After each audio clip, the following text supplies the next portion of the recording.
Sheetal Anil Deshmukh D स्वामिनी महिला unity आयोजित आजच्या या आरोग्य विषयक वेबिनार मध्ये आपल्या सर्वांचे स्वागत करते.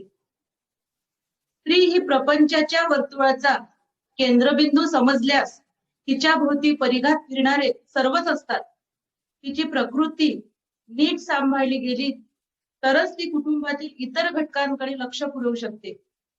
आज आपण स्त्री आरोग्याच्या महत्वाच्या गोष्टी जाणून घेणार आहोत. जीवन जगणे हा प्रत्येक स्त्रीचा हक्क आहे. तेव्हा आपल्या आजच्या कार्यक्रमाचा विषय आहे स्त्री आरोग्य. सर्व वयोगटातील मुली आणि स्त्रिया यांच्या आरोग्यासाठी उपयुक्त असे मार्गदर्शन करणार आहेत नागपूर येथील स्त्रीरोग तज्ञ डॉक्टर सुषमाताई देशमुख. तेव्हा आजच्या वेबिनार मध्ये त्यांचे मी स्वागत करते. तसेच दी स्वामिनीच्या अध्यक्षा व आजच्या कार्यक्रमाच्या अध्यक्षा डॉक्टर शोभाताई देशमुख यांचे सुद्धा मी स्वागत करते. डॉक्टर शोभाताई यांना मी प्रास्ताविकासाठी तज्ञांच्या परिचयासाठी आमंत्रित. नमस्कार भगिनींनो, आजचा आपला तसं पाहिलं तर तिसरा वेबिनार आहे आणि ह्या लॉकडाऊनच्या पिरियड मध्ये आपल्याला वेबिनार शिवाय दुसरा मार्ग नाही आहे. तसा थोडा परिचय मी आपल्या स्वामिनी युनिटी बद्दल करून देत आहे सुषमाताईंना. आणि आपल्या स्वामिनी महिला युनिटी बद्दल बोलायचं म्हटलं तर याची स्थापना 8 मार्च 2011 रोजी झाली, महिला दिनीच झाली.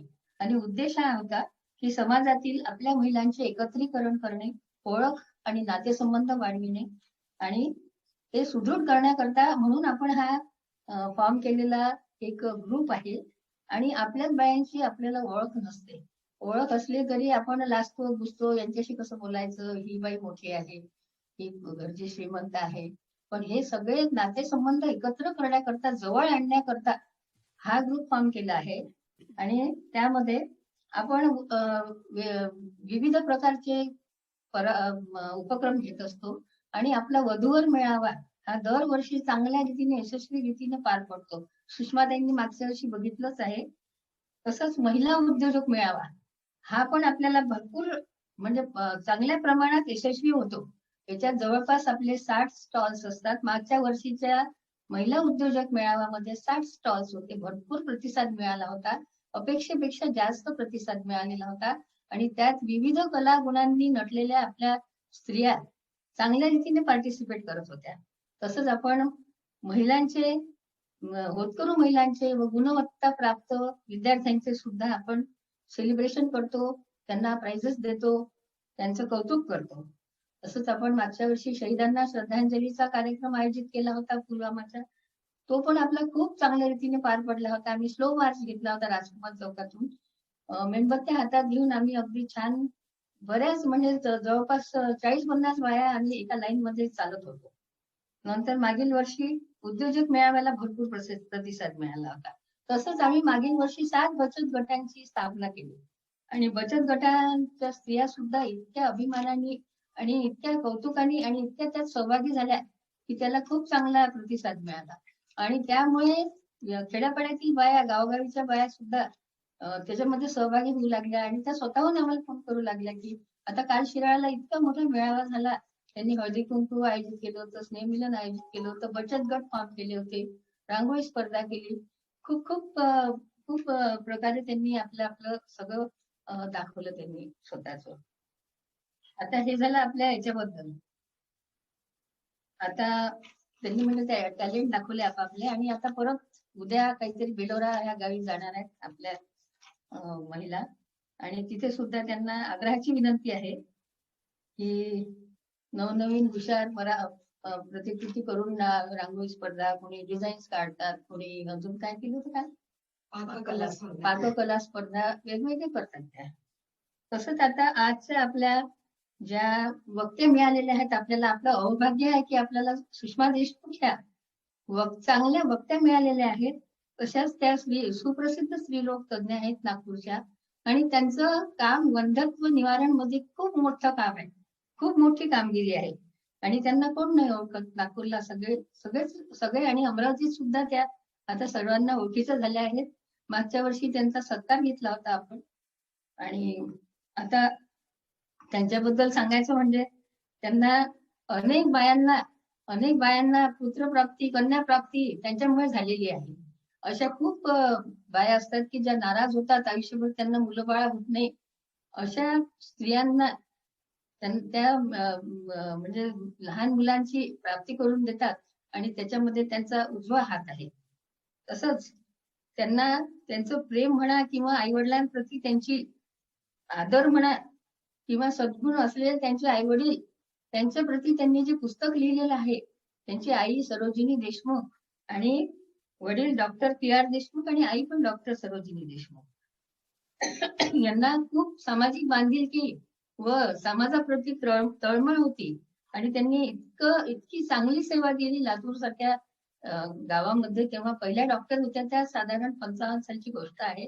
आणि तनमन धनाने त्यांनी स्वतःची सेवा त्यांना अर्पण केली आणि खूप खूप काम केले आणि खूप अनेक भगिनींना त्यांनी जीवनदान दिले.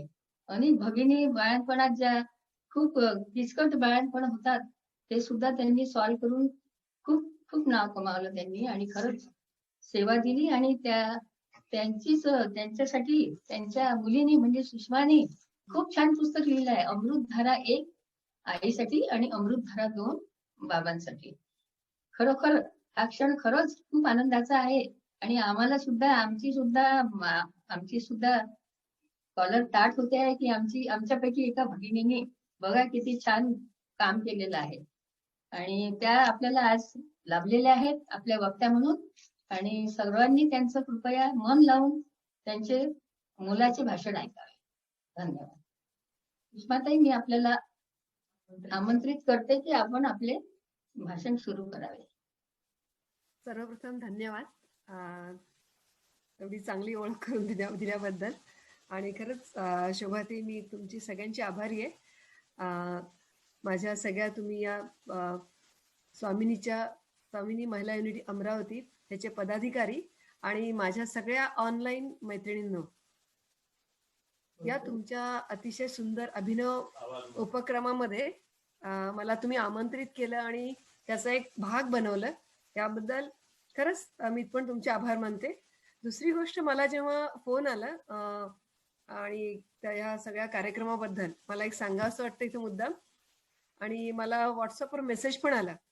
मेसेज आल्यावर मला लक्षात आलं की आणखीन बऱ्याच सुंदर सुंदर उपक्रम आहेत, लॉयर किंवा महिला आहे. तर मला हे खरंच खूप कौतुक वाटलं की हे जे काम तुम्ही सगळं करताय खूपच कौतुकास्पद आहे. आणि हे असंच तुम्ही म्हणजे तुम्ही आणखीन वेगवेगळे उपक्रम घ्यावेत आणि कुठल्याही तुमच्या आरोग्यविषयक उपक्रमामध्ये मी कधीही सहभागी होण्यामध्ये तयार आहे. किंवा कॅम्प्स घेऊ शकता महिलांविषयी, कारण आम्ही रेग्युलरली सर्व प्रकारचे कॅम्प्स घेतो दरवर्षी, की त्यानिमित्ताने ऍटलीस्ट सगळ्या आपल्या ज्या गोरगरीब स्त्रिया आहेत त्यांना त्याचा लाभ घेता येईल. अशा प्रकारचे आम्ही पण कॅम्प घेतो आणि जरूर मला खरंच तुमच्याबद्दल म्हणजे तुमचे सगळे उपक्रम ऐकून खूप आनंद झालेला आहे. धन्यवाद. तर मी माझा आता स्क्रीन शेअर करते.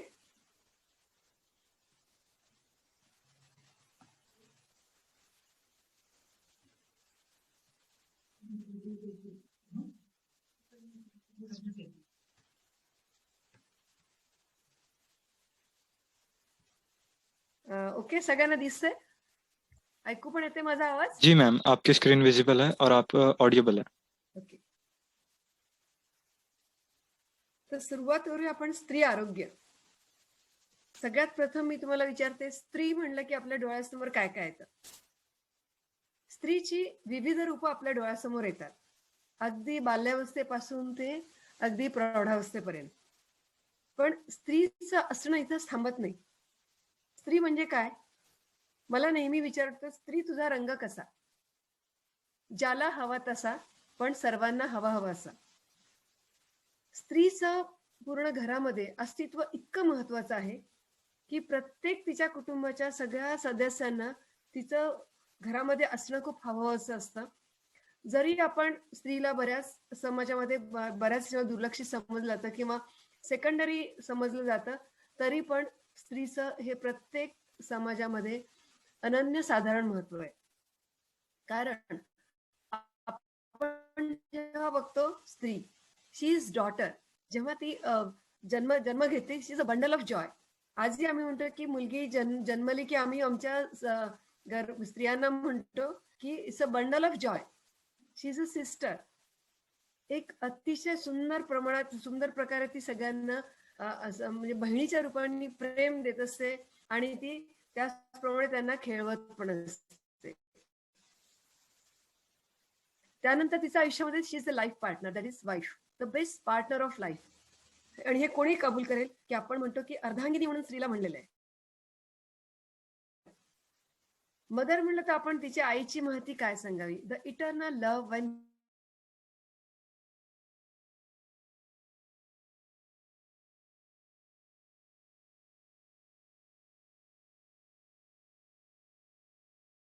एक अतिशय असा आत्मा म्हणजे आपण प्युअर सोल म्हणू आणि संस्कार पीठ असतं, एक विद्यापीठ असतं.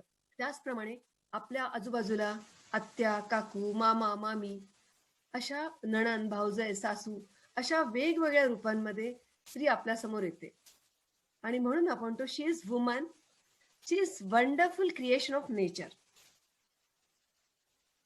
आपण जरा मागचा काळ बघूयात, आतापर्यंतचा काळ. आणि आजही माझ्याकडे जे पेशंट येतात बऱ्याचशा ग्रामीण भागातून किंवा मध्य प्रदेशामधून, स्त्री स्वरूप हे बऱ्याचदा काही वेळेला अजून कितीही आपण शिक्षण झालं तरी बऱ्याच वेळा असंच रूप राहिलेलं आहे. तिने काय काय काय केलेलं नाहीये. सॅक्रिफाईस, स्त्री म्हणले की काय समोर येतो, sacrifice, devotion, dedication, stability, support, tolerance, प्रसंगी वॉरियर, आपल्याला जिजाऊंचं उत्तम उदाहरण आहे, करेज, त्यानंतर सेल्फ रिस्पेक्ट.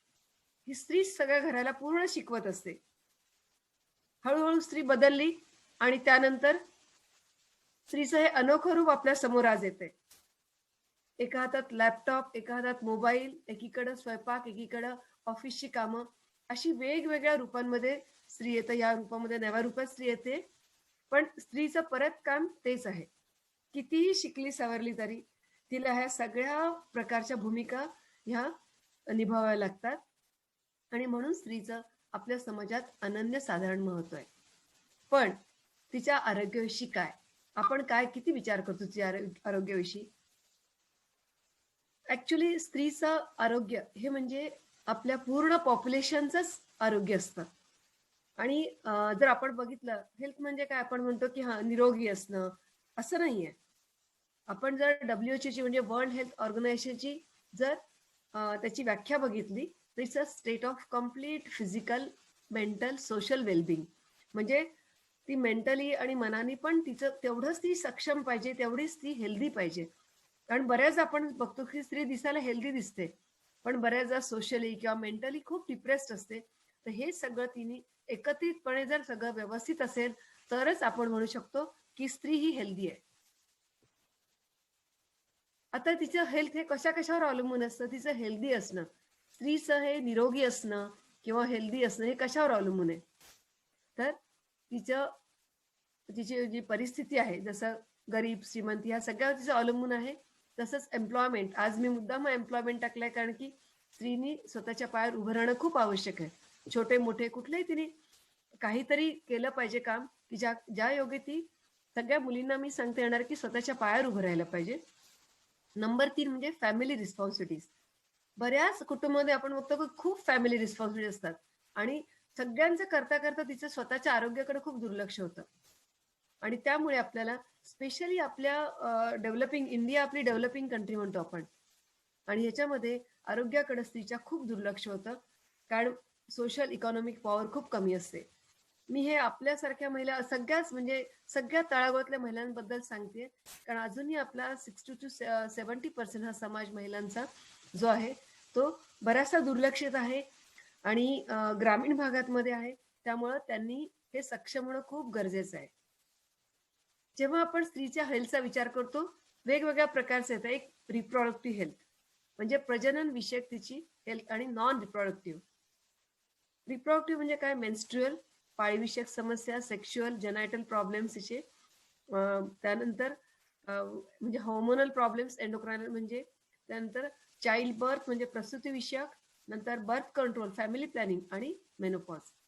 याबरोबर तिथं इतर आजारांचा पण तिला सामना करावा लागतो, जसं हार्ट डिसीज आहेत, शुगर आहे, हे सगळे प्रॉब्लेम येतात. कॅन्सर आहे, मेंटल हेल्थ आहे. तर हे सगळं याच प्रकारात मोडतं. पण सगळ्यात महत्वाचं आपण जेव्हा म्हणतो की रिप्रोडक्टिव्ह हेल्थ, त्याच्यावर मी आज जास्त बोलणार आहे. हे खूप महत्वाची आहे. तर मग आता ही काळजी कशी घ्यायची? सगळ्या मी स्त्रियांना सांगते माझ्या नेहमीच्याच भाषणांमध्ये की care of the health should start from the birth.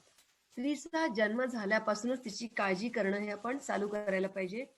म्हणून सगळ्यांना म्हणते की welcome for the arrival of the baby girl.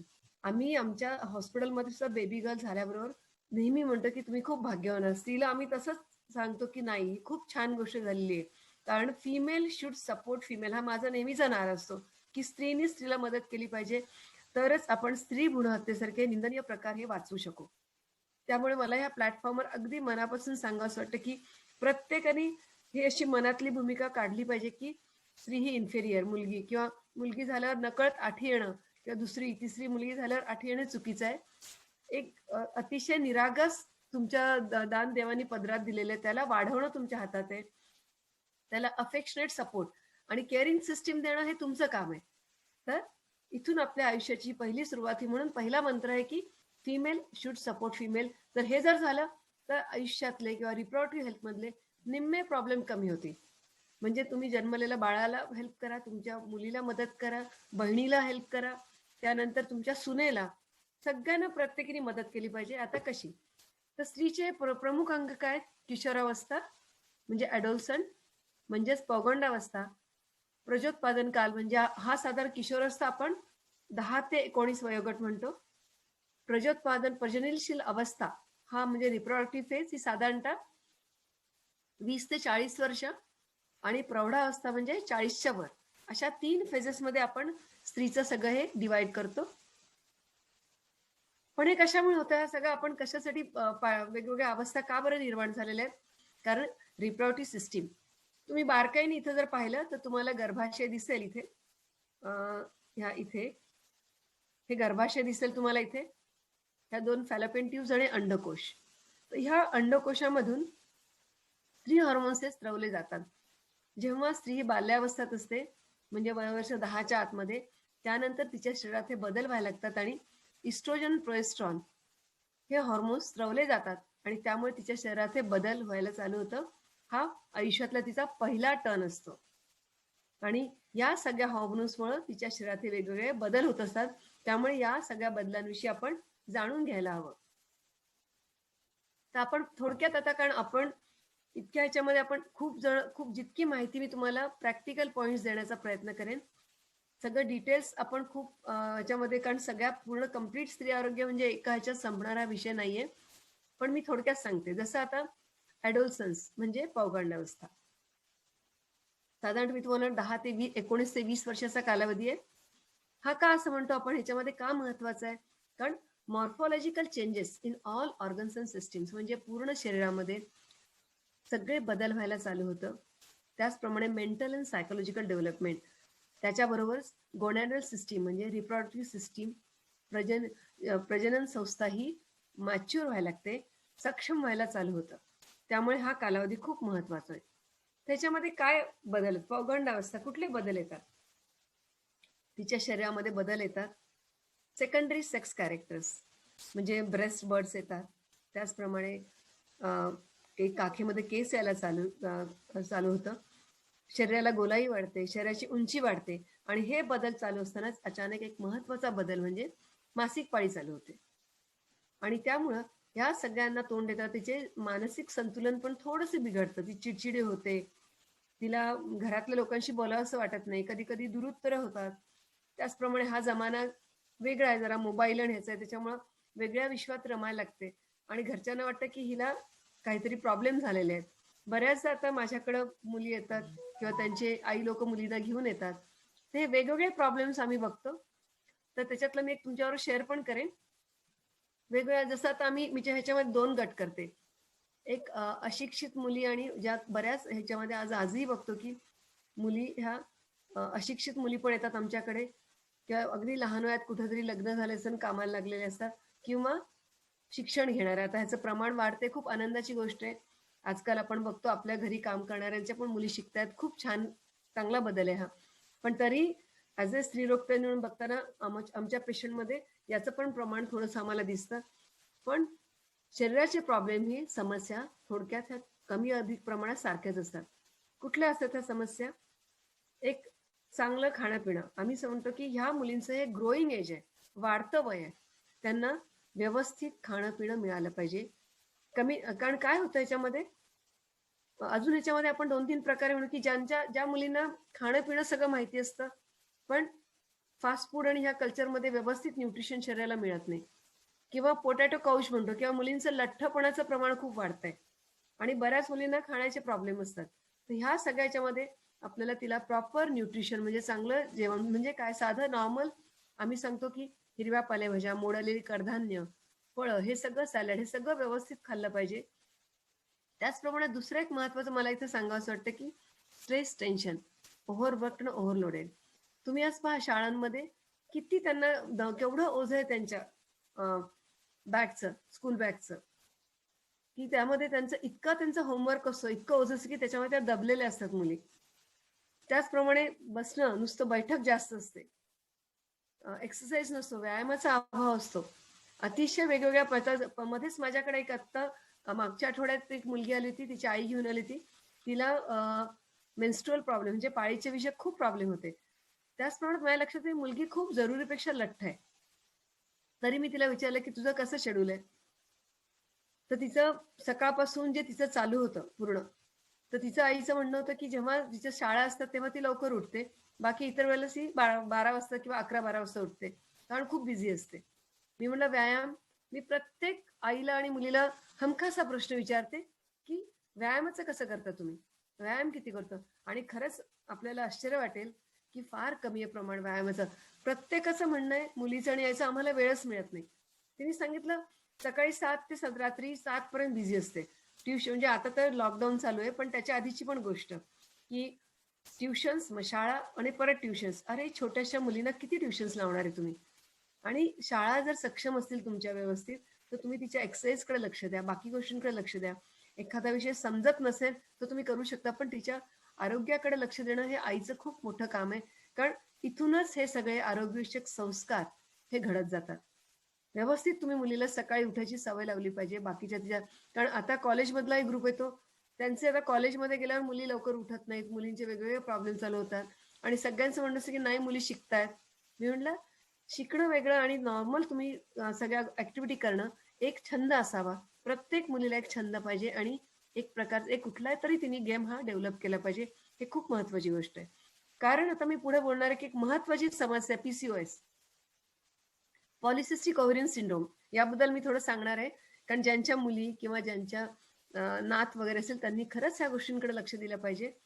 कारण आता मुलींना पाळीविषयक समस्या म्हणजे खूप जास्त प्रमाणात ब्लिडिंग होणं किंवा 2-2, 3-3 महिने पाळी न येणं आणि त्याचबरोबर मानसिक अवस्थाही बदलणं, इरेग्युलर म्हणजे इरिटेबिलिटी वाढणं, चिडचिड वाढणं. आणि पाळीच्या ह्याच्यामध्ये काय होतं, त्यांच्या 2-2, 3-3 महिने पाळी येत नाही, काही मुलींना तर 6-6 महिने येत नाही. आणि त्याचबरोबर तुम्ही एक लक्षात घेतलं असेल, काही मुलींच्या अंगावर केस वाढलेले दिसतात, लठ्ठपणा येतोय, गळ्याभोवती काळेपणा येते. तर हा एक प्रकारचा आजार आहे, पॉलिसिस्टिक ओव्हरियन सिंड्रोम म्हणतात. तर याबद्दल आपण आता पुढे बोलूयात. पण त्याचबरोबर आणखीन एक मोठा प्रॉब्लेम आहे बघतोय की कुमारी माता, म्हणजे अगदी शाळेत म्हणजे ॲडोलसंट एज मधल्या पण मुली म्हणजे अज्ञानामुळं किंवा म्हणजे जास्त एक्सपोजरमुळं, जसं आता सगळं मोबाईल किंवा नेट ह्याला एक्सपोज जास्त होत आहेत मुली. आणि आपल्या आई लोकांचं किंवा आजी लोकांचं हे खूप कर्तव्य की आपली मुलं मुली काय करतात हे बघणं खूप आवश्यक आहे. आणि त्याचबरोबर अर्ली मॅरेज हा वेगळा प्रश्न आहे, ज्यामध्ये मी तुम्हाला सांगितलं की ग्रामीण भागातल्या काही छोट्या छोट्या अगदी 18-19 वर्षाच्या मुली येतात, त्यांच्याकडे बघून पण मला वाईट वाटतं कधी कधी, खूप लवकर लग्न झालेले असतात. तर त्यांना आम्ही मग वेगळ्या पद्धतीने सांगतो. पण जनरली आपल्या आता सध्या ह्याच्यामध्ये हा प्रश्न कमी आहे, पण ह्या प्रश्न भेडसावत आहे, कुमारी माता किंवा सेक्शुअल प्रॉब्लेम्स हे खूप येत आहेत. तर आता हळूहळू आपण एका विषयाकडे, सगळ्यात प्रथम मेनोरिजिया, डिस्मेनोरिया. आता हे प्रॉब्लेम्स बऱ्याच मुलींना खूप पाळीचा त्रास होतो किंवा पोटात खूप दुखतं किंवा ब्लिडिंग खूप जातं स्पेशली, किंवा कधी कधी पाळी येत नाही. तर कधी होतं असं, एक्झामचं स्ट्रेस असेल किंवा इंटरव्ह्यू असेल किंवा प्रवासाला जायचं असेल किंवा इव्हन लग्न झाल्यानंतर बऱ्याच मुली येतात. तर कशा आणि काय काय प्रॉब्लेम होतात त्याच्याबरोबर, काही बिहेवियरल पण प्रॉब्लेम होतात. खूप थकवा येतो मुलींना, गरगरल्यासारखं वाटतं, झोप नीट येत नाही किंवा फूड क्रेविंग होतं, ओव्हर इटिंग. आणि हे सगळे प्रॉब्लेम्स येताना आणि होतं काय की बेसिकली तिला पूर्ण हे प्रोसेस काय, आजकाल शाळांमध्ये खूप छान समजावून सांगितलं जातं किंवा बऱ्याच आम्ही लोक पण जातो आणि शाळांमध्ये मुलींना समजावून सांगतो. हे खूप चांगले उपक्रम आहेत, पण तरी सुद्धा तिला ह्या बाबत पूर्ण माहिती देणं खूप आवश्यक आहे. त्याचप्रमाणे पोटात दुखणं, आमच्याकडे एक म्हण आहे की dysmenorrheic this mother will always have dysmenorrheic daughter. म्हणजे ज्या आईला पोटात खूप दुखण्याचा त्रास असतो तिच्या मुलीला पण बऱ्याचदा त्रास होतो. कारण की बऱ्याचदा अंडरस्टँड की पाळीमध्ये दुखतंच, असाच त्रास होतो, मलाही असाच होता असं म्हणलं की थोडासा एक 10-15-20% सायकोलॉजिकल पण आस्पेक्ट चेंज होतो. त्या उलट त्यावेळेला मुलीला समजून सांगायला पाहिजे की ही नॅचरल प्रोसेस आहे, शाळेमध्ये तू जायला पाहिजे व्यवस्थित, फक्त अति एक्झर्शन करू नको. तर ह्या गोष्टी समजणं आवश्यक आहे. आणि तिच्या खाण्यापिण्याकडे व्यवस्थित लक्ष द्या. आणि जर रेग्युलर एक्सरसाइज योगासन असतील तर बऱ्याच प्रमाणात हे प्रॉब्लेम कमी व्हायला मदत होते. आणि अति जास्त प्रॉब्लेम असेल तुम्हाला मग स्त्रीरोग तज्ञांची मदत घ्यावी लागेल. जसं मी तुम्हाला सांगितलं पॉलिसिस्टिक ओव्हरियन सिंड्रोम, आजकाल पहा कुठल्याही मुलीला विचारा, बाहेरचं फास्ट फूडचं अट्रॅक्शन खूप आहे. सगळ्या प्रकारच्या पेस्ट्रीज, चॉकलेट्स, बर्गर, सगळ्यांनी जीवन पूर्ण बदललेलं आहे. आणि आजकाल कसं नेटवर पण मिळतं, त्याच्यामुळं झोमॅटो आणि हे सगळं वाढलेलं आहे. पण ह्यामुळं काय होते, वजन वाढते. अगदी माझ्याकडं 8वी-9वीतल्या मुली येतात, वजन 80 किलो 90 किलो असं वजन आहे. आणि ही खूप चिंताजनक बाब आहे. कारण हे होतंय काय की आता या मुली, कारण hormonal, basically it's a hormonal imbalance. आणि त्यामुळं जे स्त्री आणि प्रत्येक स्त्रियांमध्ये स्त्री आणि पुरुष हार्मोन्स असतात, फक्त बॅलन्स असतं ते हे. तर ह्याचं प्रमाण पुरुष हार्मोनचं बॅलन्स आहे, पुरुष हार्मोन्स हे वाढतात आणि या गोष्टींना सामोरे जावं लागतं. की ज्याला आपण म्हणतो पहा, पॉलिसिस्टिक म्हणजे काय की हॉर्मोनल ॲबनॉर्मिटी होते. त्याच्यानंतर आपण याला थीफ ऑफ फेमिनिटी म्हणतो. कारण फेमिनाईन कॅरेक्टर्स हे जातात आणि तिथे मेल कॅरेक्टर्स दिसतात. जसं कधी कधी इथं प्रमाण, ओठांवरचं प्रमाण वाढतं केसांचं, इथे प्रमाण येतं, इथं केस वाढतात. तर ह्या सगळ्यांमध्ये तिला हे सगळे म्हणजे मेल हार्मोन्स वाढल्यामुळे हे प्रॉब्लेम येतात. आणि त्याचबरोबर पिरियड्समध्ये इरेग्युलरिटी होते, अनियमितता होते आणि एक मोठ्या आजाराला आमंत्रण मिळते. कारण हा आजार आहे, हा असाच पुढच्या फेजमध्ये प्रजननशील अवस्थेत ढकलला जातो. कारण आत्ताच जसं म्हणलं की माझं वंध्यत्वावर मेन काम आहे. आम्ही आमच्या प्रॅक्टिसवर रोज मी जवळपास 2 ते 3 पेशंट पॉलिसिस्टिक ओव्हरियन सिंड्रोमचे बघते की ज्याच्यामध्ये त्यांना वंध्यत्व येतं. कारण पिरियड्सच येत नाहीत व्यवस्थित, 3-3, 4-4 महिने येत नाहीत. कारण हे सगळं ह्याला आम्ही मिसमॅनेज लाईफस्टाईल म्हणतो. तर ही लाईफस्टाईल बदलणं खूप आवश्यक आहे. ह्याला काहीच वेगळं करायची गरज नाही. आपला पूर्वापार जे चालत आलेलं आहे, लवकर निजे लवकर उठे, हे सगळ्यात महत्त्वाचं वाक्य. आणि रेग्युलर व्यायाम आणि योग्य आहार. तर हे आई लोकांना ह्या गोष्टीकडे खूप लक्ष घालायचं आहे. मुलीला व्यवस्थित हे समजून सांगणं खूप गरजेचं आहे, नाहीतर मग डॉक्टरांची मदत घ्यावी लागेल. तर हे म्हणून ह्याच्यामध्ये सल्ल्यामध्ये मी तुम्हाला सांगेन की सगळ्यात महत्त्वाचे की लिंगभेद करू नका. प्रत्येक समस्या, तिच्या ज्या ज्या समस्या असतील त्याचा ह्या सुटल्या गेल्या पाहिजेत. तिचे मेडिकल प्रॉब्लेम्स, पाळीविषयक प्रॉब्लेम विषयी व्यवस्थित जाणून घ्या. तिचा आहार परिपूर्ण असावा, व्यायामाची तिला गोडी लावा. प्रत्येकाने, इव्हन मी सगळ्या त्यांच्या आई लोकांना पण सांगते, तुम्ही पण व्यायाम करा. 1 तास प्रत्येक स्त्रीनी 1 तास रोज व्यायाम केला पाहिजे. स्वतःसाठी 1 तास दिला पाहिजे. स्वच्छतेचं तिला महत्त्व कळलं पाहिजे. मानसिक सपोर्ट हा प्रत्येकाने, प्रत्येक आईनी मुलीला दिला पाहिजे. आजकाल आया नोकरी करतात, इव्हन बऱ्याच जणांचे माझ्याकडे सगळ्या प्रकारच्या स्त्रिया येतात. म्हणून मी तुम्हाला सांगू शकते की किटी ग्रुप्स आहेत, त्यांचे वेगवेगळे हे ग्रुप्स आहेत, सगळ्या क्लब्स आहेत. यामध्ये बऱ्याचशा मुलांकडं खूप दुर्लक्ष होतं, मुलींकडं. आणि म्हणजे मध्ये तर माझ्याकडे आई घेऊन आली, तिथे सांगितलं होतं की मला वेळच नसतो. तर मी मुलगी येते तेव्हा ती तिथंच कोणीतरी घरची अटेंड, म्हणजे सर्वंट तिला अटेंड करते. म्हणजे सगळं घरामध्ये आहे, पण आईला वेगवेगळ्या जिच्यामुळे मला जावं लागतं बऱ्याच गोष्टींमध्ये, त्यामुळे मला वेळ नसतो. पण मी म्हणलं हे आपल्याला कोणाला तरी हे करणं आवश्यक आहे. आणखीन एक मला सांगायचं, ॲडिक्शन्स आणि चाइल्ड अब्यूज हे खूप महत्वाचं आहे. ॲडिक्शन्स म्हणजे काय, आत्ता म्हणजे माझ्याकडे मागच्या वर्षी एक मुलगी आली होती, तिला 11वीतली मुलगी असेल. आणि आमच्या सिस्टरने मला सांगितलं, मॅडम काहीतरी तिला वेगळा प्रॉब्लेम आहे, आपला प्रॉब्लेम वाटत नाही, म्हणजे आपला म्हणजे गायनिक प्रॉब्लेम. मी म्हटलं नाही, मला बघू दे आधी, मग आपण बघूया. तर तिच्या आईने जे सांगितलं मला धक्का बसला, किंवा मुलीने, म्हणजे आई तर अशिक्षित होती, ती म्हणे काय झालेलं मला सांगा म्हणे तुम्ही. ही काय करते मी हिला रोज सकाळी 7ला नेऊन तिच्या 11वीत आहे 11वीमध्ये सोडते मी सगळं माझं तिला काम बाहेर 4 घरी काम करते पण हिला सगळं मिळावं अशी इच्छा आहे माझी. आणि जेव्हा माझ्या लक्षात आलं तिला म्हणलं तिला शांत केलं मी बाहेर बसवलं. मग त्या मुलीला आत घेतल्यावर माझ्या लक्षात आलं कारण ती मुलगी पूर्ण ट्रान्समध्ये होती. ती हुक्का प्यायची. शाळेमध्ये जेव्हा तिची आई सोडायची ती तिथून तेव्हा म्हणलं कुठे पिते हुक्का तू. तर ती म्हणाली आमच्या कॉलेजच्या बाहेरच छोट्या छोट्या झोपड्या आहेत तिथे आम्ही जाऊन हुक्का पितो आम्ही सगळे मुलं मुली मिळून. म्हणजे नागपूर सारख्या अगदी चांगल्या ह्याच्यामध्ये ठिकाणी म्हणजे कॉलेज पण तिचं अगदी भर वस्तीमध्ये अशा ठिकाणी असं असणं मला आश्चर्य वाटलं की असंही नाही की कुठे दूर आहे कॉलेज. बऱ्याचदा आपल्याला वाटतं कुठे रिमोट प्लेसला असं नव्हतं. अगदी भर वस्तीत कॉलेज सिव्हिल लाईन्स मध्ये असताना तिला असं व्हावं. तर मग या गोष्टीकडे मग त्यांना समजावून सांगितलं आणि मग त्यामुळे ह्या आता गोष्टींकडे पण सगळ्यांनी लक्षाची गरज आहे. वेगवेगळी व्यसनं आणि चाइल्ड अब्यूज पण खूप कॉमन आहे. तर आपल्या मुलींना जपणं खूप महत्वाचं आहे कारण मोबाईल इंटरनेटच्या माऱ्यामुळं लोकांचं हे खूप बदलतं. जरी आपण किती ऍडव्हान्स होत आहे सगळं नवीन नवीन येतं आपल्या हातामध्ये तेवढे महिलांवर अत्याचार होताना दिसत आहेत. त्यामुळे खूप जपून राहणं खूप महत्वाचं आहे. नंतरचा गट युथ. युनेस्कोनी त्यांनी सांगितलं की युथ म्हणजे 15 ते 24 इयर्स म्हणजे साधारणतः हा मधल्या ह्याच्यामध्ये येतो. ऍडोलसंट आणि रिप्रोडक्टिव्ह फेज मध्ये येतो हा मधला युथ. आणि हा युथ सध्या खूप महत्वाचा गट आहे कारण आता कसं पूर्वी कसं लवकरात लवकर म्हणजे साधारणतः 23-24 मध्ये लग्न व्हायची. पण आता कसं होतं की ह्याचं वय वाढलेलं आहे सगळ्यांचं. मुली अगदी 22-23 वर्षाच्या मुली आता अर्न करतायत कमवत आहेत सगळ्याजणी सगळ्यांच्यात पैसा येतोय आणि तिथंच गडबड होतीये कारण सगळ्यांचं करिअर चालू आहे. सगळ्या सोसायटीच्या आईवडिलांच्या त्यांच्याकडून खूप हाय होप्स आहेत आणि हे मुद्दाम मला इथे नमूद करावं वाटतं की आपल्या सगळ्यांना ह्या युथ ह्या ज्यामध्ये असलेल्या मुली आहेत म्हणजे मी तर म्हणेन युथ त्यांचं लग्न होईपर्यंत आपण युथच समजायला पाहिजे कारण की हे सगळे प्रॉब्लेम्स म्हणजे कारण ह्याचा सगळा त्यांचा इम्पॅक्ट त्यांच्या शरीरावर होतो. जसं मेन्स्ट्रुअल प्रॉब्लेम्स आहेत पॉलिसिस्टिक हे तर आहेच हे पण मी प्रॉब्लेम तुम्हाला सांगितले.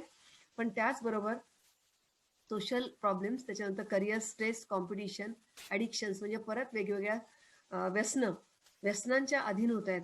माझ्याकडं मध्ये एक एक्झाम्पल होतं म्हणजे एक काकू तिच्या पुत्रीला घेऊन आली होती. ती म्हणाली की मॅडम या मुलीला ऍक्च्युली आईने आणि मीच सांभाळलं तिला सगळं पण हिला मी जेव्हा प्रोफेशनल इंजिनिअरिंगला गेली आणि ती पूर्णच हातातून गेली हो माझ्या म्हणे कारण मी तिच्यासाठी सगळं प्रयत्न करते आमच्या घरातून पण तिला सगळ्या वाईट सवयी लागलेल्या आहेत. ही मुलगी म्हणजे अगदी इकडे फिरते तिला बॉयफ्रेंड्स आहेत हे आहेत ते आहेत म्हणजे तिला मी आणि बरंच विचारलं पण मुलीला जेव्हा बोलवलं तर ती इतकी बोल्ड आणि इतकी होती की तिला कुठल्याच गोष्टीचं काही वाटत नव्हतं. तिने मला सरळ सांगितलं हो मॅडम मी आहे रिलेशनशिपमध्ये म्हणून. मला खूप धक्का बसला आणि आता हे रुटीन झालेलं आहे. तर मला म्हणायचं की सगळ्यांनी मुलींनी पण हे लक्षात घ्यायला पाहिजे की ही योग्य वेळेला सगळ्या गोष्टी झाल्या पाहिजेत. अति त्याच्याबद्दल म्हणजे आपण फक्त काय होतं की फॉरेन कल्चरचं अंधानुकरण करतोय पण त्यांचं कसं ते सेल्फ सफिशियंट आहेत स्वतःच्या पायावर उभे आहेत हे आपण लक्षात घेत नाहीये आणि त्यांच्या चांगल्या सवयी शिस्त स्वच्छता हे आपण घेत नाहीये. तर ह्या सगळ्यांच्यापासून आपण दूर राहणं खूप आवश्यक आहे कारण की मॉडर्न एरामध्ये एक्सपोजर सगळं खूप जास्त आहे आणि त्याचबरोबर लेट मॅरेजेस किंवा हे प्रॉब्लेम्स पण भेडसावत आहेत. त्यामुळं ह्या युथच्या ज्या मुली आहेत ह्या सगळ्यांकडे प्रत्येकाने यांच्याकडे व्यवस्थित आणि त्यांनी ओपन अप होणं खूप महत्वाचं आहे. ठीक आहे आपल्याशी त्या दुरावल्या असं वाटलं तर प्रत्येकाने स्त्रीरोग तज्ञांचा सल्ला घ्यावा काउन्सिलर घ्यावा पण मुलींना असं कारण कसं आहे काही वर्षानंतर खरंच त्या प्रॉब्लेम मध्ये फसतील. म्हणून मला नेहमी सांगावं वाटतं की हा जो आहे त्यांचं जे टॅलेंट आहे खूप जबरदस्त आहे. त्यांना खूप सगळं एक्सपोजर छान मिळालेलं आहे. त्यामुळे त्यांना पहिल्यापासून अगदी म्हणजे आपले जे संस्कार आहेत त्याच्यापासून दूर जाऊ देऊ नका. म्हणजे मी नेहमी सांगते की सकाळी जसं सकाळी उठणं लवकर व्यायामाची सवय लावणं इव्हन संध्याकाळी देवाला दिवा लावणं हा पण एक सुंदर संस्कार आहे. एक जे असे संस्कार आपल्याला आपल्या ह्याच्यापासून दूर नाही जाऊ देत हे सगळं त्यांना सवय लावणं लेट नाईट पार्टीज ह्या गोष्टींकडे लक्ष द्यावं. आता मुलगी जर बाहेरगावी काम करत असेल किंवा जॉब जसं पुण्याला मुंबईला तर तुम्हाला नेहमी तिच्याशी संवाद साधणं खूप गरजेचं आहे. हे मला या प्लॅटफॉर्मवर मुद्दाम सगळ्यांना सांगावं वाटतं कारण ही आता एक्झाम्पल्स माझ्याकडे रोज एक्झाम्पल्स वेगवेगळ्या प्रकारची येतात त्याच्यामुळे मला असं वाटतं हे मी तुमच्याशी शेअर करावं. नंतर ती मुलगी ही पुढच्या अवस्थेमध्ये जाते हा प्रजोत्पादन काल आहे आता. त्याच्यामध्ये परत जनरल हेल्थ प्रॉब्लेम आलेच. वंध्यत्व हा एक महत्वाची समस्या आहे. जसं करिअरमुळे लेट मॅरेजेस किंवा मग लग्न जरी झालं, आजकाल 28-29 मुलीची लग्न होतात आणि त्याच्यानंतर परत त्यांना 3-4 वर्ष प्लॅन नसतं करायचं. वेगवेगळे त्यांचे प्रोजेक्ट असतात. म्हणजे काही दिवसांपूर्वीच एक कपल आलं होतं. त्यांचं म्हणणं तर नाही, आमचं अजून 4 वर्ष प्लॅनिंग नाहीये. त्या मुलीचं वय 30 वर्ष, लग्न होऊन 1 वर्ष झालेलं नाही. आम्हाला तिचे प्रोजेक्ट्स आहेत, मग तिच्या अपॉर्च्युनिटीज जातील सगळ्या. मी म्हणलं अरे अपॉर्च्युनिटी, पण ही अपॉर्च्युनिटी गेली तर तू काय करशील म्हणलं. आई होणं हे किती महत्वाचं आहे आणि योग्य वेळात योग्य होणं नंतर तर. आणि हे त्यांना मी समजून सांगते की हे खूप महत्वाच्या गोष्टी आहेत. कारण की काय होतं की स्त्रीबीजाची जी क्षमता आहे, स्त्रीबीज बनायची क्षमता हे 30 वर्षानंतर डिक्लाइन व्हायला, कमी व्हायला चालू होते. माझ्या बऱ्याच पेशंट कम मैत्रिणी आहेत, त्या मला सांगतात अरे आमच्या मुलींना सांग ना समजावून, ते मनावरच घेत नाहीत अजून. तर मला त्यांना सांगावं असं नेहमी मी सांगते, अगं बेटा की 30 वर्षानंतर स्त्रीबीज बनायची क्षमता कमी व्हायला लागते. तसं ही क्षमता 80% असेल, वयाच्या 35 वर्षी क्षमता 50% होते आणि नंतर 10% होते 40 वर्षी तर. आणि ह्याच्यामध्ये पण कोणाची लवकर पण क्षमता कमी होते. तर तुम्हाला हे तुमचं नंतर तुम्ही एवढी मोठी फाईल घेऊन प्रत्येक ठिकाणी जाता, नाही नंतर हम कर लेंगे कुछ भी, टेस्ट ट्यूब बेबी करेंगे, म्हणलं असं नसतं. जे तुमचं नॅचरली होते तुम्ही का असं करताय, तर हे आम्ही योग्य वेळात योग्य गोष्टी होणं खूप महत्वाचं आहे. नंतर ते गर्भवती स्त्री, फॅमिली प्लॅनिंग आणि स्त्रीरोग. तर हेल्थ प्रॉब्लेम मध्ये आपण बघतो अगेन म्हणजे रुटीन्स, तिला काय काय सर्व्हिस क्लास, हाऊसवाईफ, लेबरर. माझं म्हणणं सगळ्यांना सेम आजकाल स्ट्रेस आणि टेन्शन आहे. वेगवेगळ्या प्रकारचे स्ट्रेस आहेत आणि त्याच्यामध्ये दोन्ही प्रकार, जॉईंट फॅमिलीचे फायदे तोटे, न्यूक्लिअर फॅमिलीचे पण फायदे तोटे आहेत. आणि हे आपल्याला सगळ्यांना माहिती आहे. आपण सगळ्यांनी हे एकमेकांना सांभाळलं पाहिजे. आणि म्हणून म्हणते मी, घरातच जॉईंट फॅमिलीचं स्त्रीने स्त्रीला सपोर्ट दिला पाहिजे. आणि मानसिक तणाव कमी करण्यासाठी आपण स्वतः मेंटली, फिजिकली हेल्दी राहणं आवश्यक आहे. व्यवस्थित खाणं पिणं घेतलं पाहिजे. त्याचप्रमाणे व्यायाम पण व्यवस्थित झाला पाहिजे. तर या काळातली स्त्री कशी आहे पहा, वेगवेगळ्या प्रकारामध्ये येते. कधी लॉयर बनून समोरते, कधी डॉक्टर, कधी इंजिनियर, कधी आता वेगवेगळ्या ह्याच्यामध्ये काम संस्थांमध्ये काम करणाऱ्या स्त्रिया वेगवेगळ्या ह्याच्यामध्ये येतात. तर या सगळ्यांसाठी ही महत्वाची हे आहे की आता ह्याचं कसं करायचं मी तुम्हाला आत्ताच सांगतो. Well balance diet, support from husband, family support आणि फिमेल शुड सपोर्ट फिमेल. नंतर इन्फर्टिलिटी, वंध्यत्वावर मी 2-3 पॉईंट सांगते की आजकाल परिस्थिती खूप, जसं मी तुम्हाला सांगितलं की वंध्यत्वाचं प्रमाण का वाढते, एज आणि लेट मॅरेज हे तर आहेच. त्याचबरोबर अवास्तव वजन वाढणं, जसं पीसीओएस मी तुम्हाला सांगितलं, पॉलिसिस्टिक ओव्हरियन सिंड्रोम, की वजन वाढणं, पाळीमधले प्रॉब्लेम, हे सगळे नंतर एक जोखमीचे घटक म्हणून आधीचे जे ॲडोलसंट, कुमारी अवस्था किंवा पौगंडावस्थामध्ये हे जे घटक असतात ते सगळे जोखमीचे घटक म्हणून पुढे उभे राहतात. त्यामुळं या गोष्टींकडे लक्ष द्यावं लागेल. आजही बऱ्याच बुवाबाजी जादूटोणा प्रमाण कमी झालंय, पण काही ग्रामीण भागात आजही हे चालू आहे. तर त्यामध्ये आम्ही नेहमी कपल काउन्सिलिंग करतो. Education of the couple and family, दोघांची, स्त्री पुरुष दोघांची तपासणी झाली पाहिजे आणि अर्ली ट्रीटमेंट चालू झाली पाहिजे. आजकाल खूप चांगले उपचार उपलब्ध आहेत. दुर्बिणीतून तपासणी, ज्याच्यामध्ये आपण लॅप्रोस्कोपी म्हणतो, आणि अजून एक आम्ही ज्याच्यावर अजून जास्त फोकस करतो म्हणजे हिस्ट्रोस्कोपी. हिस्ट्रोस्कोपी म्हणजे दुर्बिणीच्या सहाय्याने गर्भाशयाच्या आतील पोकळीची तपासणी. बऱ्याच स्त्रियांच्या नलिका आतून ब्लॉक असतात. काही स्त्रियांना मध्ये गर्भाशयामध्ये पडदा असतो, ज्यांचं वारंवार गर्भपात होतो. काही स्त्रियांना आतमध्ये जसं पहिल्यांदा मी थोडं प्रेग्नन्सी राहिली, आता नको म्हणून अबॉर्ट केली असेल तर कधी ते आतमध्ये चिटकून बसते. त्याला आपल्याला क्लिअर करावं लागतं. म्हणून आम्ही नेहमी सांगतो की तुम्ही प्रॉपर फॅमिली प्लॅनिंग आणि प्रॉपर काउन्सिलिंग करा. तर ह्या सगळ्यांसाठी दुर्बिणीचं आजकाल खूप महत्व आहे. आणि दुसरं म्हणजे सोनोग्राफी तर आम्हाला प्रत्येक पावलापावली रोज आम्हाला एका पेशंटला आणि आम्हाला मैत्रिणीसारखी मदत करते.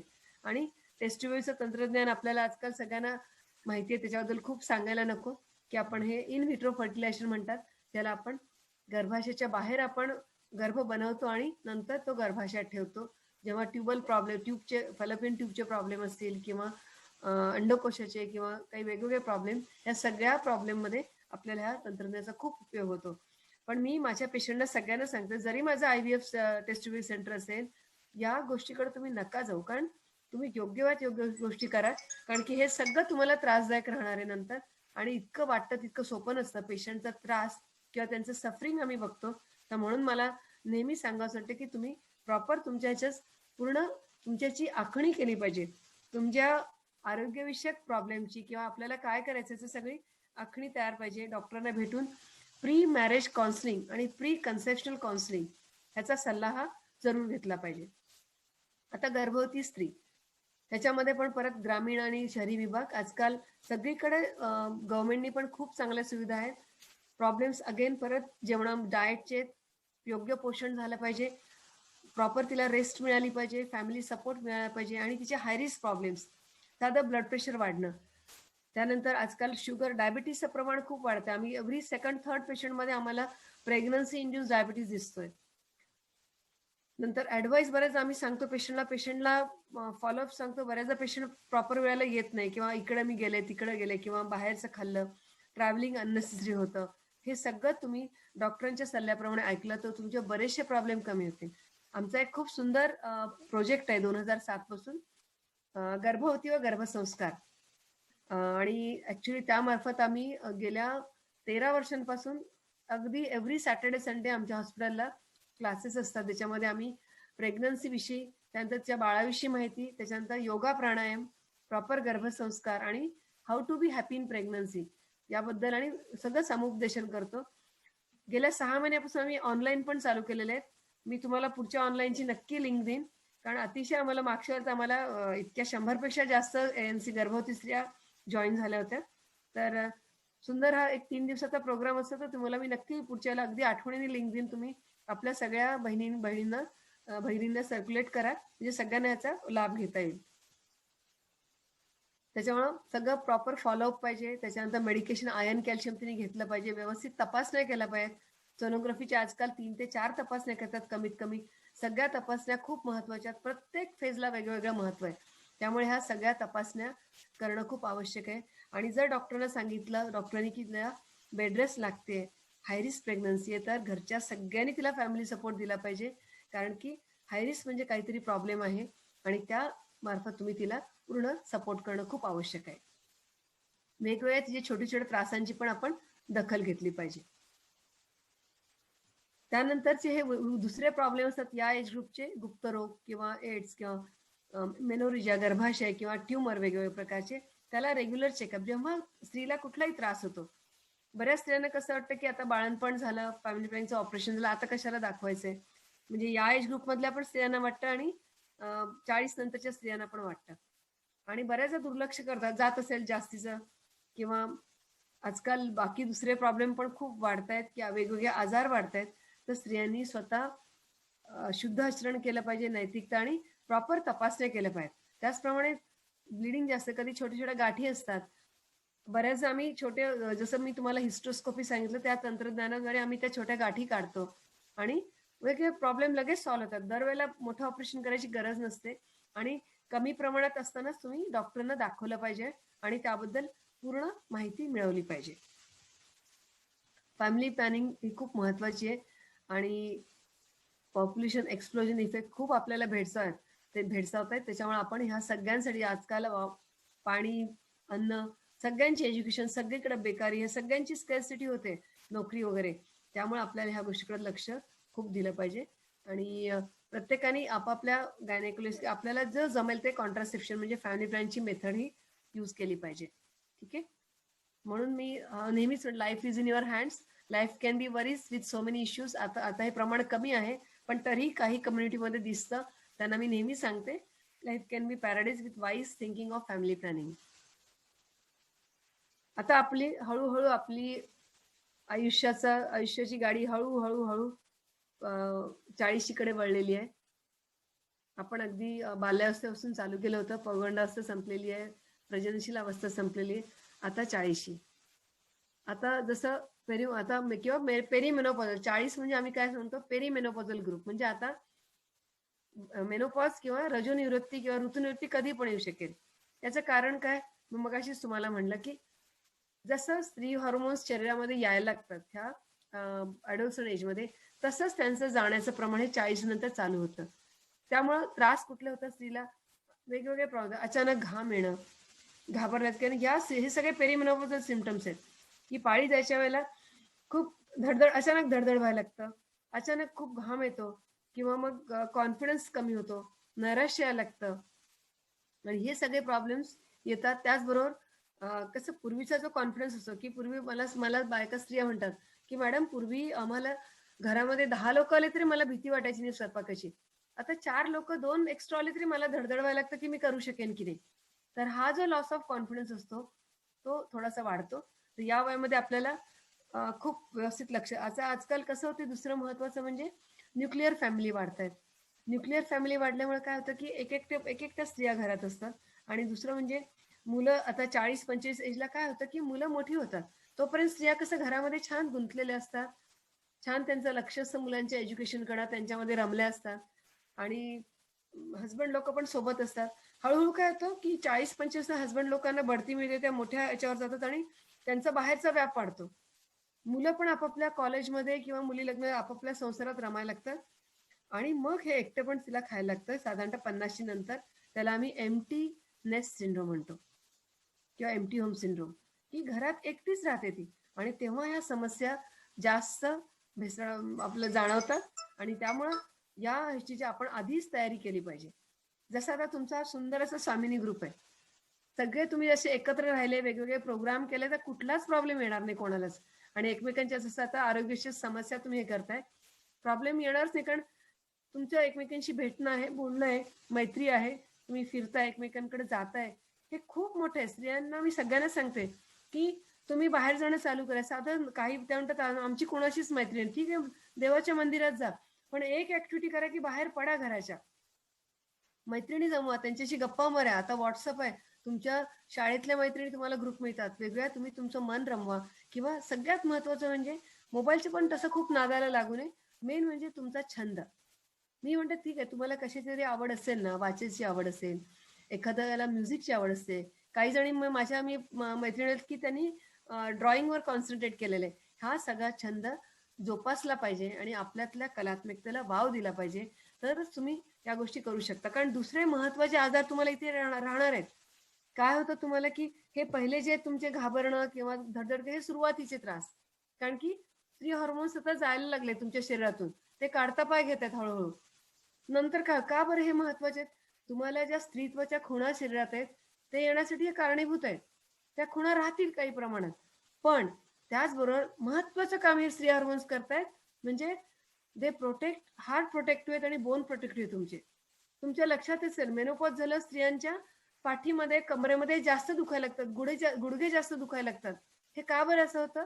कारण की हे जे हॉर्मोन्स असतात ते बोन प्रोटेक्टिव्ह आणि हार्ट प्रोटेक्टिव्ह असतात. हार्ट अटॅकचं प्रमाण जास्त वाढतं, तर या गोष्टींकडे लक्ष दिलं पाहिजे.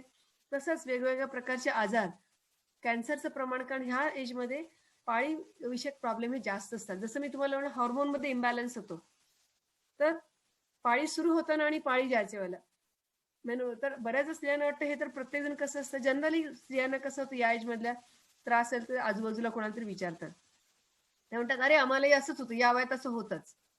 पण मग असं झालं म्हणल्यावर ती डॉक्टरकडे जायला उशीर करते. कधी कधी हे आम्ही नेहमी म्हणतो जोखमीचं वय आहे. तुम्ही दरवर्षी डॉक्टरांना कडून चेकअप करून घेतला पाहिजे आणि तुमची तपासणी केली पाहिजे. पूर्ण ब्रेस्टची स्वतःची सेल्फ, मी तुम्हाला ते सांगणार आहे सगळं त्याच्याबद्दल. सेल्फ ब्रेस्ट एक्झामिनेशन हे मुद्दाम मी आज सगळ्यांना सांगणार आहे. प्रत्येकीने या गोष्टीकडे अगदी लक्ष द्या, अतिशय महत्वाचं आहे हे.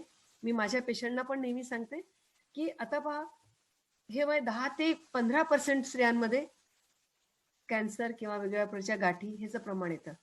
त्यामुळं प्रत्येक स्त्रीनी जेव्हा जरी माहितीये की आता ऋतुनिवृत्तीच्या वेळेला जायच्या वेळेला किंवा पिरियड जायच्या वेळेला हे प्रॉब्लेम येतात, तरी पण हे लक्ष देणं या गोष्टीकडे खूप आवश्यक. स्त्रीरोग तज्ञाकडून वर्षातून एकदा तरी काहीही त्रास नसला तर तपासणी केली पाहिजे, त्रास झाला तर लगेच तपासणी करायला पाहिजे.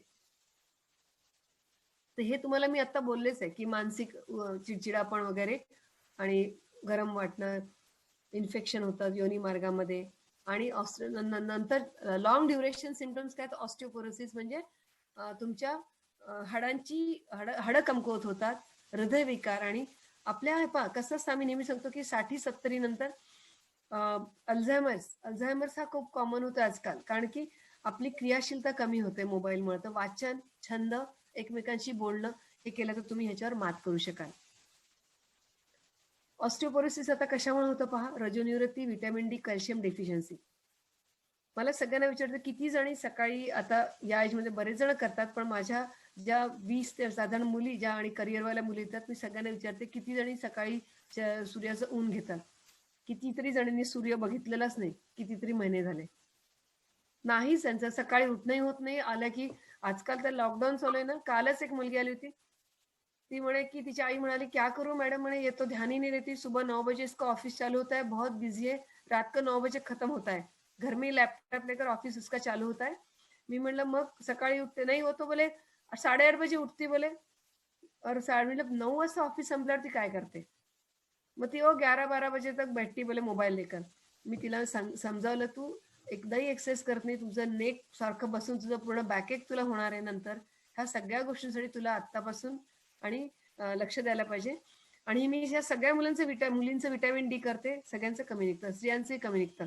पण आजकाल कसं 40 नंतर जर स्त्रियांचं बघते त्या ऐकतात, बाहेर फिरायला पण जात आहेत आणि बरंचसं थोडंसं एक्सरसाइज चालू होत आहे. बाकी ह्याचं प्रमाण काही शहरी भागांमध्ये आहे, ड्रिंक्स आणि धूम्रपान. त्याबद्दल पण मी त्यांना नेहमी सांगते की काहीही आपल्याला मॉडर्न सोसायटी म्हणून दाखवायची, असं करायची काहीही गरज नाहीये.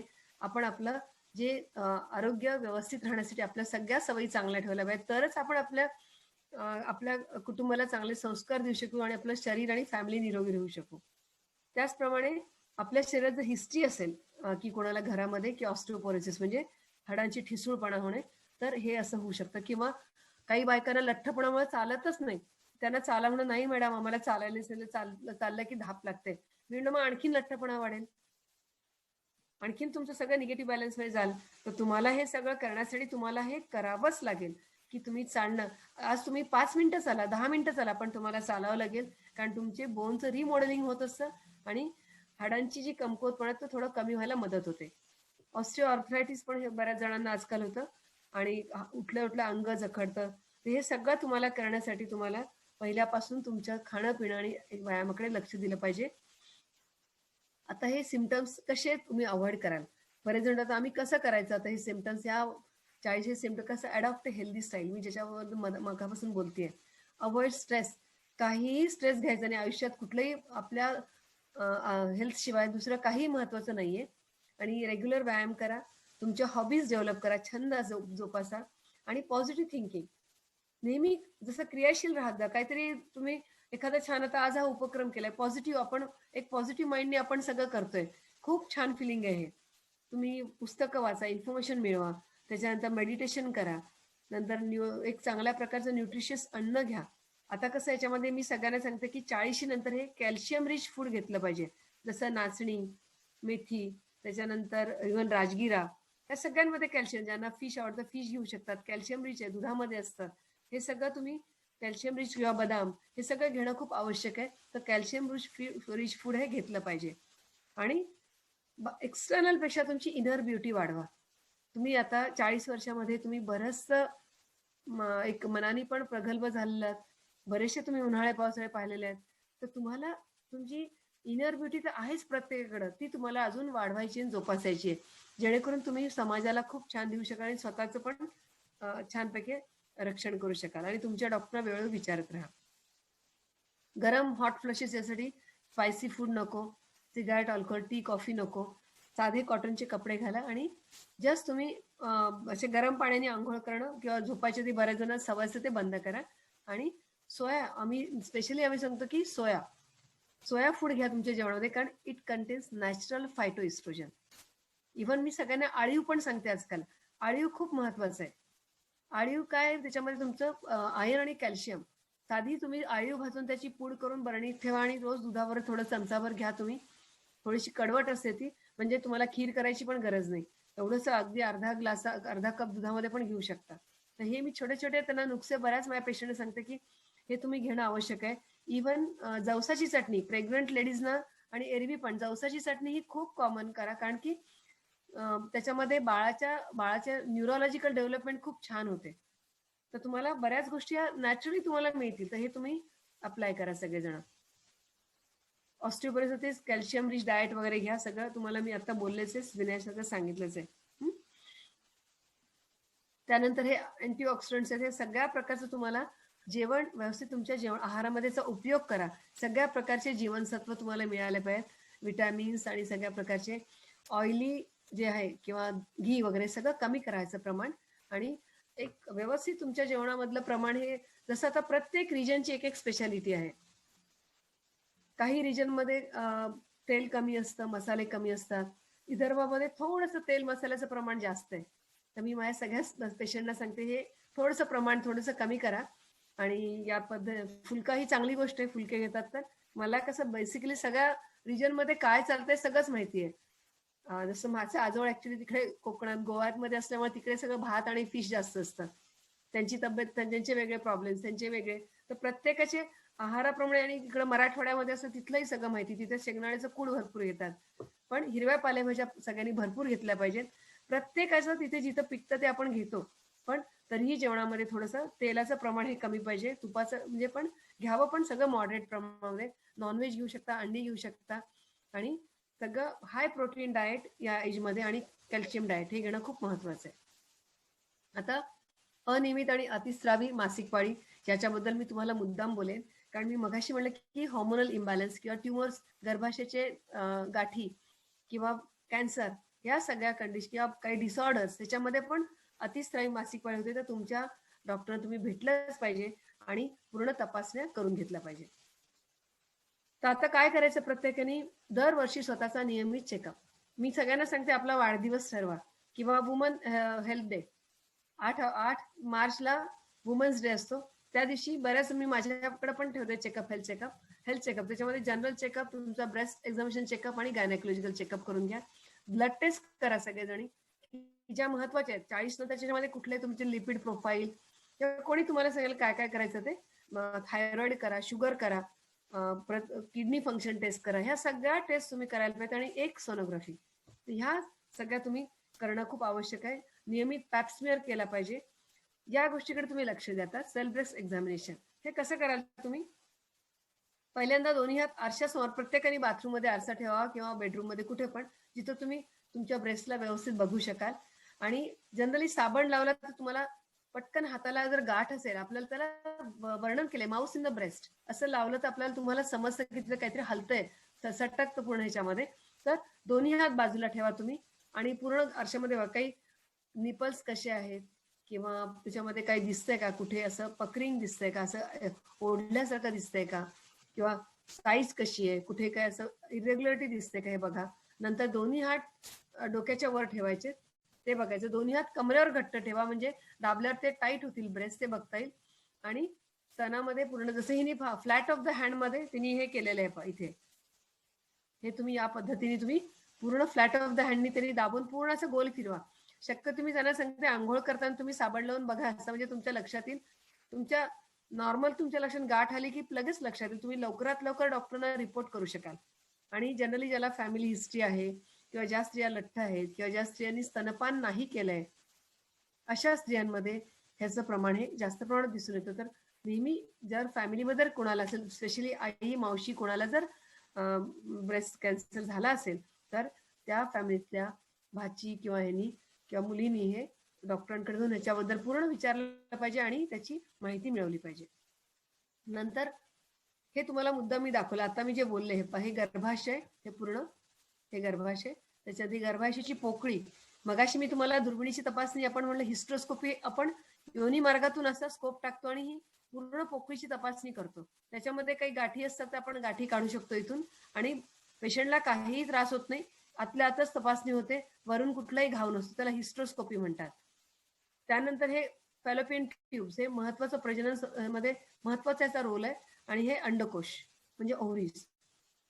ठीक आहे. सर्विक्स हा भाग आहे खालचा, म्हणजे गर्भाशयाचं मुख, आपण ह्याला प्रवेशद्वार म्हणतो. तर हे खूप महत्वाचं आहे, कारण मी ह्या पुढच्या मोठ्या महत्वाच्या कॅन्सरकडे जाणार आहे, ज्याचं प्रमाण हे, कारण ब्रेस्ट हे नंबर 1 वर आहे. Breast cancer is number 1 in the world, म्हणजे भारतामध्ये. आणि दुसरा आहे सीए सर्विक्स, कॅन्सर सर्विक्स. पहा कॅन्सरमध्ये असं म्हणजे म्हणून, आणि हे तुम्हाला दिसणार नाही, त्याच्यासाठी तुम्हाला हेल्थ चेकअप करावं लागेल. आणि दुसरी गोष्ट म्हणजे कसं आहे की ह्याच्यामध्ये तुम्हाला ह्या आजाराचं एक चांगलं की हे सिम्पटम देतं तुम्हाला, की चिकटसरसा स्त्राव जाईल, थोडासा घाणेरडा वास येऊ शकतो, कधी स्पॉटिंग होतं किंवा ब्लड जातं, इरेग्युलर ब्लिडिंग होतं. कधी असं वाटलं तर तुम्ही डॉक्टरांना त्याची सल्लामसलत केली पाहिजे, कारण हे ताबडतोब दिसणारा आजार आणि क्युअर होणारा 100% क्युअर होऊ शकतं. ब्रेस्ट कॅन्सर आणि कॅन्सर सर्व्हिक्स जर अर्लियर स्टेजमध्ये डिटेक्ट झालं तर लवकर बरं होतं. पाश्चिमात्य देशामध्ये ह्याचं प्रमाण खूप म्हणजे कारण सगळे 0 अर्ली 1 स्टेजमध्ये डिटेक्ट होतात. आपल्याकडे आजही पेशंट स्टेज 3 स्टेज 4 मध्ये येतात. खरंच वाईट वाटतं. अगदी म्हणजे नागपूरमध्ये राहणारे पण मी तुम्हाला सांगते की डॉक्टरांकडे उशिरा जातात. इव्हन तुम्ही शोभाताईंनी पण मॅडमनी पण बघितलं असेल की त्यांच्याकडे पण येणारे बरेच पेशंट अज्ञानाने किंवा ठीक आहे आता मुलीचं लग्न झाल्यावर मग जाईन मी किंवा आता मुलाचं हे झालं की जाईन किंवा आता एका तर माझ्या ओळखीच्या मला अजूनही आठवते त्या लेडी यायच्या, त्यांनी घरातल्या सगळ्यांना आणलं, सगळ्यांचं केलं. मी माझ्या पुस्तकामध्ये त्यांची गोष्ट पण लिहिली आहे. सगळ्या त्यांनी पूर्ण बहिणीला घेऊन यायच्या, त्यांच्या बहिणीला घेऊन यायच्या किंवा नंडेला आणायच्या. आणि तेव्हा त्यांना जेव्हा काही त्रास होत होता त्यांनी विचार केला की त्या पुण्याला होत्या, त्यामुळे नाही म्हणे माझा मुलगा आता US ला जाणार, तो झाल्यावर मी नागपूरला जाऊन मॅडमकडून तपासेल. तेव्हा त्या माझ्याकडे तेव्हा त्या स्टेज 4 होत्या. मला अतिशय वाईट वाटलं की म्हणजे तुम्ही त्यांना म्हणता पण आलं नाही, तुम्ही असं का केलं? कारण मला आता सांगणार कसं मी, माझी रोजची पेशंट आणि एकदम म्हणजे आय वॉज शॉक की असं कसं होऊ शकतं. तर ह्या सगळ्या गोष्टी होऊन आपण खूप आपल्या तब्येतीविषयी जागरूक राहणं खूप आवश्यक आहे. त्यानंतर हे सगळे बाकीचे इन्व्हेस्टिगेशन मी तुम्हाला सांगते ते डॉक्टर तुमचे करून घेतील किंवा मॅमोग्राफी आज आपण नेहमी करतो आजकाल. जर काही ज्या गाठींची शंका येते पण आपल्याला हाताला लागत नसतील ब्रेस्टमध्ये तर आम्ही त्यांना मॅमोग्राफी म्हणजे एक विशिष्ट प्रकारचे एक्सरे आणि हे असतं ते आपण ब्रेस्टवरचे करून घेतो. त्यानंतर पॅप्समियर. पॅप्समियरची तपासणी सुरुवातीला आधी असं होतं की वर्षातून एकदा करा. आता नवीन गाईडलाईन्स प्रमाणे दर 3 वर्षांनी तपासणी करा आणि त्याच्यावर ह्युमन पॅपिलोमा व्हायरस म्हणून एक तपासणी असते. म्हणजे आजकाल तर त्यांनी असं सांगितलंय वयोगट कसा केलाय 20 ते 40 वर्ष, 40 ते 60 वर्ष आणि त्या पुढचे असे वयोगट केलेले आहेत. म्हणजे त्यांचं म्हणणं आहे की तुम्ही 20 वर्षापासूनच पॅप्समियर केले पाहिजेत. कारण बऱ्याच आजकाल स्त्रिया म्हणजे आता हे वेस्टर्नच्या प्रमाणे पण हे आपल्या भारताला लागू होतं आता आजकाल, कारण की स्त्रिया आता सेक्शुअली बऱ्याच ऍक्टिव्ह झालेल्या आहेत मुली, त्याच्यामुळे 20 वयापासूनच पॅप्समियरची टेस्ट हे करायला पाहिजे असं त्यांचं म्हणणं आहे. ज्या स्त्रियांचा शारीरिक संबंध असेल ती गोष्ट मुलींची वेगळी गोष्ट आहे, पण त्यांचं असं नवीन गाईडलाईन्स प्रमाणे त्यांचं तर त्यांनी अगदी 20 वय आणलंय. म्हणजे आम्ही जेव्हा वाचायचं तेव्हा 30 वर्ष होतं, आता हे 20 वयाप्रमाणे की तुम्ही ह्या टेस्ट केल्या पाहिजेत आणि हे ह्युमन पॅपिलोमा व्हायरस ह्याला कारणीभूत आहे म्हणून. त्यामुळे आता ह्याच्यामध्ये परत सगळ्या ह्याच्यावर येतं पहा, डाएटवर येतं, familial conflicts, gender discrimination, stress tension, outgoing party, jobs आणि इग्नोरन्स अँड ट्रॅडिशनल थिंकिंग हे सगळं स्त्रियांच्या ह्याला अफेक्ट करतंय. आपल्या प्रत्येकाची जबाबदारी की आपण ह्या सगळ्या गोष्टींकडे लक्ष दिलं पाहिजे. त्याचप्रमाणे प्रिव्हेन्शन कसं करणार तेच अवेअरनेस, एकमेकांशी बोलणं, वाचणं चांगल्या गोष्टी, सायकोलॉजिकली आपण सगळेजण स्ट्रॉंग पाहिजेत, एखादा छंद म्हणजे तुम्हाला म्हणते एक्सरसाइज हे सगळं बाळगलं पाहिजे आणि फायनान्शियल सेटलमेंट हे आजकाल खूप महत्वाची. ह्या गोष्टीकडे सगळ्या स्त्रियांनी लक्ष दिलं पाहिजे. मी प्रत्येक स्त्री म्हणजे मुलीला पण सांगते स्त्रीला की आपापलं तुम्ही म्हणजे इंडिपेंडंट असलं पाहिजे. तर या संदर्भात पण माझी पुस्तक आहे, जसं तुम्हाला म्हणलं की सोनोग्राफीवर पुस्तक आहे, स्त्री वंध्यत्वावर, स्त्री आरोग्यावर पण आहे, त्यानंतर अमृतधारावर आता बोलल्यास आहे त्यामुळे, तसेच स्त्री सखी आरोग्य संवाद त्याच्यामध्ये 10 नाटकं आहेत. त्याच्यातले आम्ही 3 नाटकं स्टेजवर आणलेली आहेत की त्याच्यामध्ये वेगवेगळ्या प्रकारचं आम्ही डिस्कशन केलेलं आहे. म्हणजे एक आमच्या गर्भसंस्कारमध्ये आम्ही आणलेलं आहे. तर ह्या प्रकारच्या आपल्याला वेगवेगळ्या आपण करू शकतो म्हणजे आणि लोकांमध्ये जनजागृती करू शकतो. तुमचा ग्रुप छान आहे, आपण अशा प्रकारचे पण प्रयोग करू शकतो जेणेकरून सगळ्यांना हा फायदा होऊ शकतो. आणि कसं नाटक केलं की मेसेज हा फार पटकन स्प्रेड होतो त्याप्रमाणे. आणि आम्ही इव्हन माझा स्वरारोग्य धनसंपदा हा प्रोग्राम पण आहे ज्याच्यामध्ये आम्ही गाण्याच्या मार्फत मुलींना सगळी माहिती देतो. तर थोडक्यात मी सगळं तुम्हाला सांगायचा प्रयत्न केलेला आहे, कारण की स्त्री आरोग्य म्हणलं तर हे 2-3 दिवसाचं बोलणं आहे, पण मी प्रयत्न केला की सगळंच तुम्हाला मी एकत्र द्यायचा प्रयत्न केलेला आहे. त्याच्यामुळे माझं असं म्हणणं की हेल्प युअर सेल्फ आणि to bring out the beautiful person hidden within you. प्रत्येक स्त्रीमध्ये मी सगळ्यांना सांगते अतिशय सुंदर व्यक्ती दडलेली असते. प्रत्येक स्त्रीने ते बाहेर आणायचा प्रयत्न केला पाहिजे आणि हेच ऍक्च्युली आयुष्याचं महत्व आहे. आणि मी स्त्रीला खूप महत्व देते, एक स्त्रीरोग तज्ञ म्हणून नाही तर एरवी पण मी बघितलेलं आहे की कुठल्याही घरामध्ये एक स्त्री असेल ती पूर्ण काय काय करू शकते. To awake the people it's the woman who must be awaken. Once she is on move, the family moves, the village moves, the nation moves. Pandit Jawaharlal नेहरूंचे खूप सुंदर वाक्य आहे की त्यांचंही म्हणणं होतं की जर तुम्हाला पूर्ण जग हलवायचं असेल नेशन, तर फक्त एका स्त्रीला तुम्ही एज्युकेट करा, तिला तुम्ही अवेकन करा, तिला तुम्ही जागृत करा, की अवेअरनेस करा. तिला जर कळलं की ही हेल्थची काळजी आहे, जसं आम्ही आमच्या गर्भसंस्कारामध्ये पूर्ण फॅमिलीला बोलवतो, सगळ्यांना बोलवा म्हणतो तुम्ही, म्हणजे प्रत्येक जण सगळ्यांना लक्षात येतं की हे प्रॉब्लेम्स असतात आणि तसं प्रत्येकाने करायला पाहिजे. म्हणून लाईफ इज तेही सांगते life is very short. May be मी थोडी फिलॉसॉफिकल असेल, पण please while you can take time to enjoy all the little pleasure. छोट्या छोट्या गोष्टींमध्ये आनंद घ्यायचा प्रयत्न करा, आनंदी राहायचा प्रयत्न करा. खूप छोटा आयुष्य बघता बघता आपण किती 40-50च्या वर पुढे जातो. द गॉडनी आपल्याला देवाने इतकं चांगलं दिलेलं आहे. प्लीज म्हणजे त्याच्यामुळे बी काम, क्वाइट अँड ट्रँक्विल. आपण स्वतः एकदा विचार करा, मेडिटेशन करा. आपण किती, आणि नेहमी मी सांगते आपण चांगल्या घरात जन्मलो, आपल्याला सगळं मिळालंय, एज्युकेशन मिळालंय, तर आपण खूप चांगलं ह्याच्यामध्ये आपण आपल्याला जे मिळालं ते लोकांना द्यायचा प्रयत्न केला पाहिजे. थँक्यू.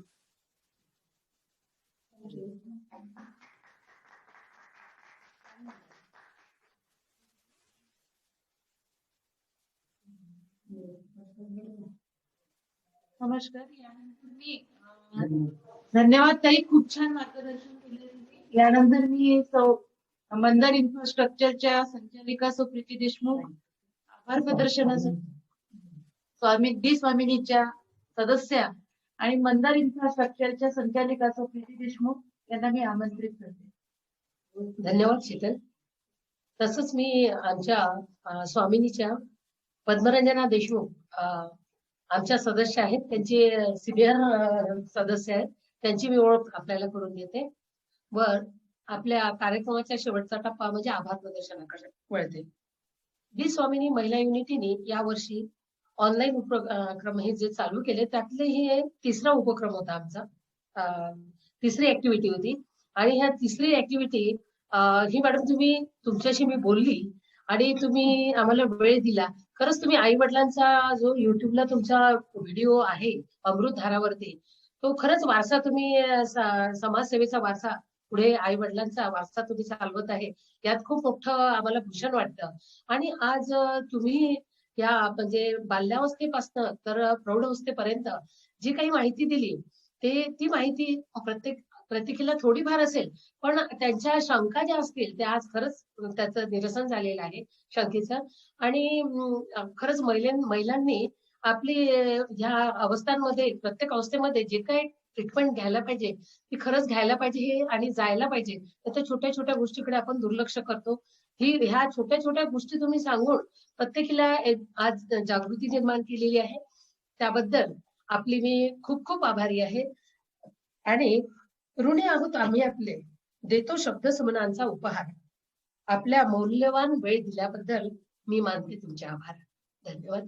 तसंच आज उपस्थिती आमची आमच्या 40च्या वरती आहे, त्यामुळे परत आम्हाला आनंद होतो आहे की पहिल्या ऍक्टिव्हिटीला 37-38 आणि युट्यूबला आम्ही हा व्हिडिओ ऑनलाईन लाईव्ह सुरू होतं, तिथे 40 लोक, 70-80 लोक झाले.